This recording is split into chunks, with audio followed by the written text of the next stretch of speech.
This morning we're talking about the launch of the first human milk bank in East Africa at Pumwani Maternity Hospital last Friday. What's a milk bank, we're finding out, and also how this facility will address the challenges faced by mothers and vulnerable infants. Remember, we are inviting you to be part of this conversation by talking to us through our Facebook page, KBC English Service, on Twitter at KBC English, hashtag is BreakfastES. You're also welcome to call us on 0725-281-428 or 0736-538-431. My guest in studio this morning is Esther Mogaka, who is the Nairobi County Nutrition Coordinator. Now, Esther, I mentioned that we were going to talk about the criteria for categorization for the allocation of the donor human milk. So what's this criteria? Is that first consideration is going to be given to the sick, low birth weight and preterm babies, and then second we have the well, preterm and low birth weight babies, and then third we have the sick term babies, and fourth the well term babies. And so when we talk about the well term babies, they could actually be vulnerable because of a number of reasons. You remember earlier I said that we could have babies who've been orphaned because their mothers died at birth. We could also have babies whose mothers are on treatment, and so they are not able to breastfeed because the drugs are contraindicated during breastfeeding. We could also have babies who for one reason or another are separated from their mothers. Like I said, their mother could be sick and they're away, and they've been left in the hospital. Like in Pumwani, we have lots of babies whose mothers are admitted at Kenyatta National Hospital or in other facilities.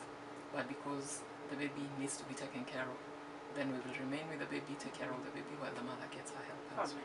What about mothers who have postpartum depression? So this woman already has issues with their taking care of their own baby, let alone someone else. Is there also counseling for such mothers? We do take care to actually notice the telltale signs are there, and our nurses have actually been trained to look out for these signs. And so these are the kind of mothers who would actually be supported, their babies would be supported with the donor human milk, because sometimes these mothers would actually reject their own babies, and some of them would actually want to harm their babies. So keeping those mothers and babies together is actually a risk for the babies. So until the mother is taken care of and she's stable enough to be able to take care of her own baby. So this is the kind of infant who would be taken in to be taken care of and would be a beneficiary of the donor human milk. So this is the criteria, the last criteria, the well-term babies. So because of so many other reasons. So like this baby would be separated from their mother, because then the mother is not psychologically stable to be able to take care of their own babies. And so whatever they're dealing with, as long as it is not resolved, then they're not going to be able to support their babies nutritionally. What are the standards required to attain this accreditation? 10 steps and other policies that we are supposed to adhere to for us to be able to be accredited. So this is a policy that really evaluates maternity facilities, what they do to their mothers prenatally. Like when our ANC mothers come, we give them information about how to take care of, about the benefits of breastfeeding, and also how to manage breastfeeding post-delivery. And so around the delivery time, the recommendation is that a baby is supposed to be delivered onto the mother's abdomen in skin-to-skin contact. But what is it that we see in most of our facilities? We actually see that a baby is delivered and taken away and bathed even before it is shown to their mother. So this is something that we are trying to work on. So immediately at that point of delivery, and when the mother and baby are in skin-to-skin contact, we are supposed to encourage the mother to be able to observe for signs that her baby is ready to breastfeed. And then after the mother, and they need to remain like this at skin-to-skin contact for 1 hour. So that's an assessment that we actually see at the facility. And so we know, because of that separation early in life, then a lot of times, a lot of our maternities are not able to do that. After the mother is taken to the postnatal ward, then we want to have constant attention given to her by the healthcare providers to make sure that she continuously breastfeeds her baby. Something else about that the baby-friendly hospital initiative, we want facilities to give babies only breast milk.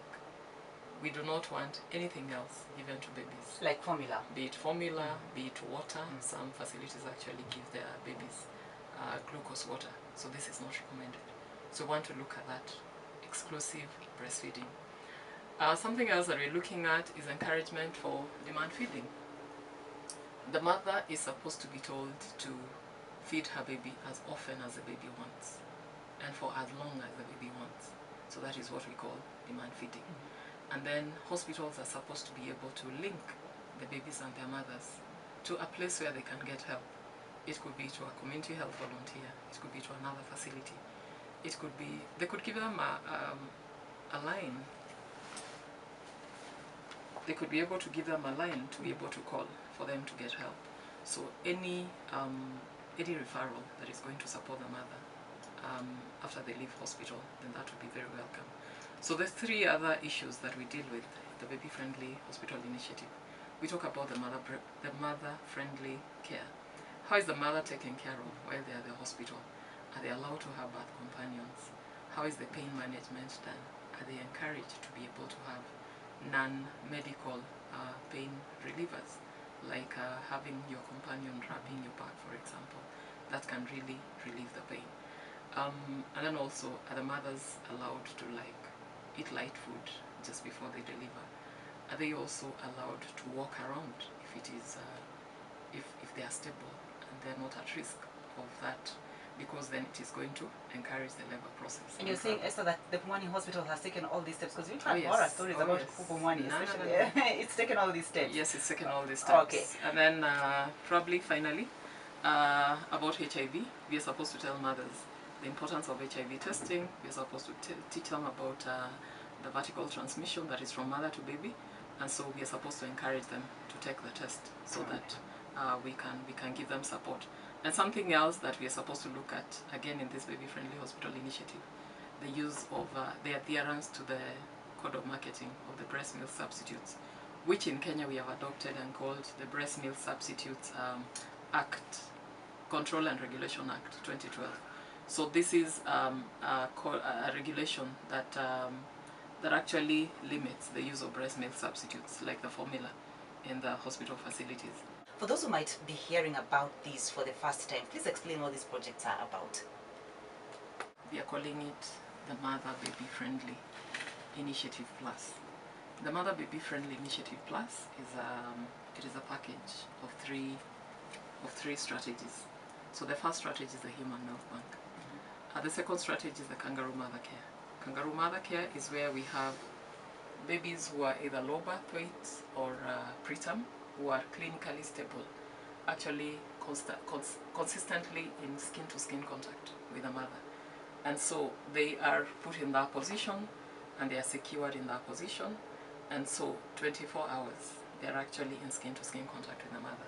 So instead of getting their warmth from the incubator, they're actually getting their warmth from the mother. So we have that consistent and constant bonding between the mother and baby. And so we've realized that this actually brings acceptance to the mother, and even to come to terms with the fact that she has gotten a baby who is probably too small for age or is preterm, and they will accept their babies. And so in that position again, the mother and the baby are in constantly contact with each other. So anytime the baby wants to breastfeed, the breast is right next to the baby. A third strategy is the baby-friendly hospital initiative, which we just talked about. Yes. So together, those three strategies is what has been adopted by Pumwani Maternity, and that is what we are calling the Mother Baby Friendly